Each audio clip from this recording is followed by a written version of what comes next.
নমস্কার। আজকে আপনাদের কাছে নিয়ে এসেছি ডিমের একটা অনবদ্য রেসিপি, যেটা বাচ্চা বুড়ো থেকে শুরু করে সবারই খুব ভালো লাগবে। প্রথমে দিয়ে দিচ্ছি আলু সেদ্ধ, তার মধ্যে দিয়ে দিচ্ছি পেঁয়াজ,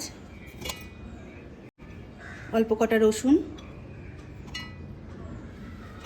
হলুদ গুঁড়ো, জিরে গুঁড়ো, অল্পই দেবো, সব অল্প অল্প লাগবে, লঙ্কার গুঁড়ো, নুন, 4টে ডিমের আন্দাজে দিলাম নুনটা, আর দিয়ে দেবো একটু আদা বাটা,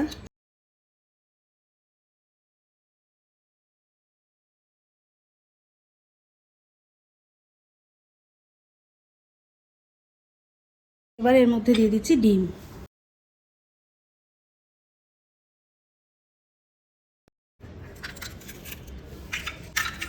চারটে ডিম দিয়ে দিয়েছি। এবার এর মধ্যে দিচ্ছি বেসন, বেসনটাও খুব অল্প পরিমাণে, ব্যাস এইটুকু। এবার এটা পেস্ট করে নেব। পেস্টটা করে নিয়েছি, খুব ভালো করে মিক্স করে নিয়েছি। এ দেখুন সুন্দর একটা গন্ধ আসছে। এবার মাইক্রো ওভেনের বাটিতে আমি একটু তেল দিয়ে দিয়েছি, তেলটাকে একটু ভালো করে মাখিয়ে নেব। এছাড়া এটা টিফিন বক্সেও ভাপিয়ে নিতে পারেন আপনারা, কড়াইতে যেরকম আমরা করি। আমি আজকে একটু তাড়াতাড়ি করার জন্য মাইক্রো ওভেনে করে ফেলছি। মিশ্রণটা ঢেলে দিচ্ছি।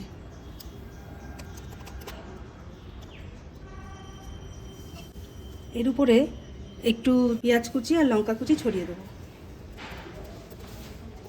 এটা একটু যখন ভাজা ভাজা হবে মুখে পড়লে খুব ভালো লাগবে খেতে।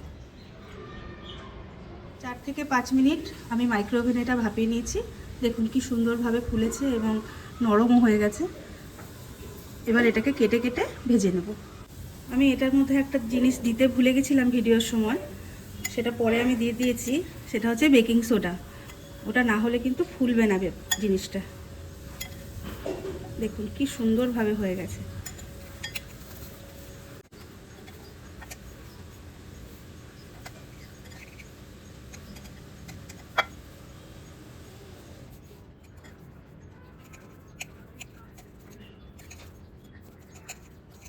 বেশ সুন্দর করে বরফির আকারে কেটে নিয়েছি।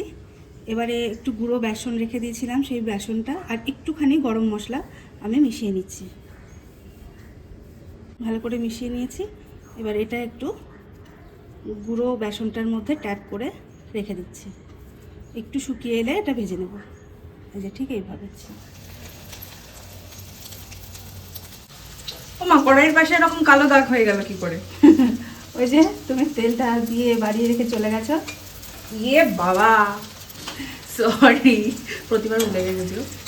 ঠিক আছে, একটু কষ্ট করে মাজতে হবে। এই যে ডিমের ধোকাগুলো ভাজা হয়ে গেছে, আর আমাদের বাড়িতে তো এই ভাজাগুলো ভাজার সময়ই উঠে যায় অর্ধেক।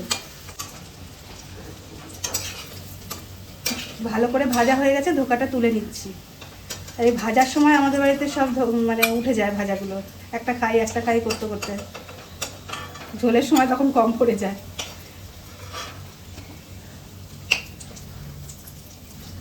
ছোট মেয়ে তো একবার ঘুরেও গেল যে মা ভালো গন্ধ আসছে তো।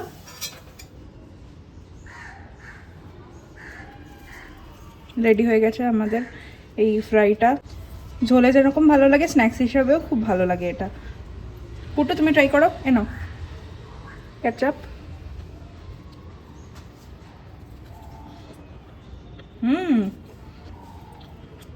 Very tasty.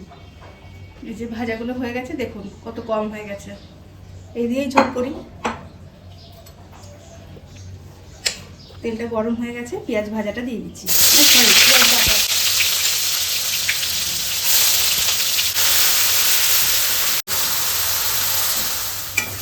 পেঁয়াজটা ভালো করে ভাজা হয়ে গেছে। এবারে দিয়ে দিচ্ছি রসুন বাটা, আদা বাটা, টমেটো পিউরি, স্বাদ মতো নুন, হলুদ, লঙ্কার গুঁড়ো। একটু জল দিয়ে ভালো করে কষিয়ে নিচ্ছি।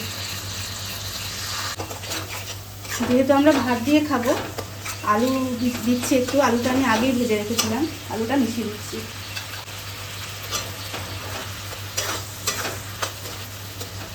গুঁড়ো গরম মশলা। এবার মশলাটা একদম কষে গেছে। এবার এর মধ্যে সামান্য পরিমাণে জল দিয়ে একটু ফুটিয়ে নেব।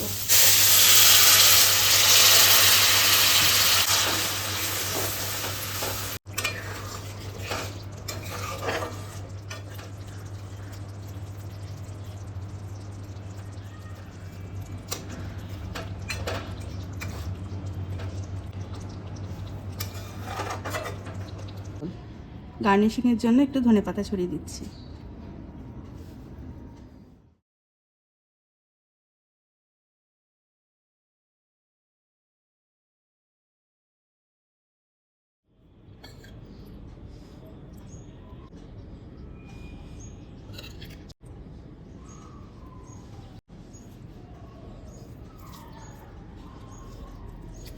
স্মেলটাই তো খুব সুন্দর আসছে। ডিমের দোকাটা একটু ভাঙলাম, একটা লঙ্কার পিসও আছে এর মধ্যে। টেস্ট করে দেখছি কেমন হয়েছে ঝোলটা।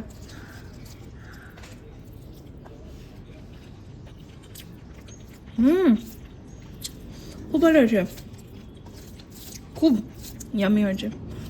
আপনারা এভাবে বানাবেন, লাইক শেয়ার আর সাবস্ক্রাইব করবেন আর আমাদের সঙ্গে থাকবেন। টাটা।